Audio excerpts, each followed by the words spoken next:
Suite de la leçon sur la géométrie dans l'espace, on a commencé par étudier les prismes, donc ces objets composés de deux bases identiques qui étaient des polygones et de faces latérales qui étaient toutes des rectangles. Ici donc vous avez un patron. Lorsqu'on va enrouler notre patron, on obtient notre prisme. Ici c'est un hexagone pour chacune des bases, donc on avait 6 rectangles. Si on augmente petit à petit le nombre de côtés pour les bases, on va se rapprocher de disques. Et là, on va plus dire qu'on a un prisme droit, mais un cylindre.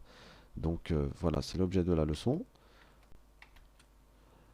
Cylindre de révolution. Alors là, il y a un autre mot qui peut nous étonner, c'est révolution. On parle de révolution, par exemple, de la Terre autour du Soleil. C'est-à-dire qu'il y a une idée de mouvement, de tournée. Et en effet, pour obtenir un cylindre, on fait tourner un rectangle autour de l'un de ses côtés. Lorsque le rectangle va tourner, il va décrire la forme d'un cylindre. Donc voici la définition. Un cylindre de révolution, c'est un solide obtenu en faisant tourner un rectangle autour de l'une des longueurs.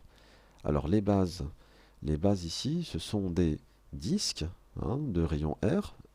Voici les deux bases qui sont des disques, le rayon R. La surface latérale, alors on peut imaginer lorsqu'on tire une feuille de papier qui est enroulée, on va obtenir une forme. Donc regardez, si on revient sur le cylindre de tout à l'heure et qu'on observe le patron, eh bien la surface latérale, ce qui est en vert ici, est un rectangle. Et enfin, la longueur qui sépare les deux bases est appelée la hauteur. Il faut également savoir tracer en perspective un cylindre. Donc ce cylindre en perspective, ça signifie qu'on va lui donner l'illusion d'optique, de le voir en 3D.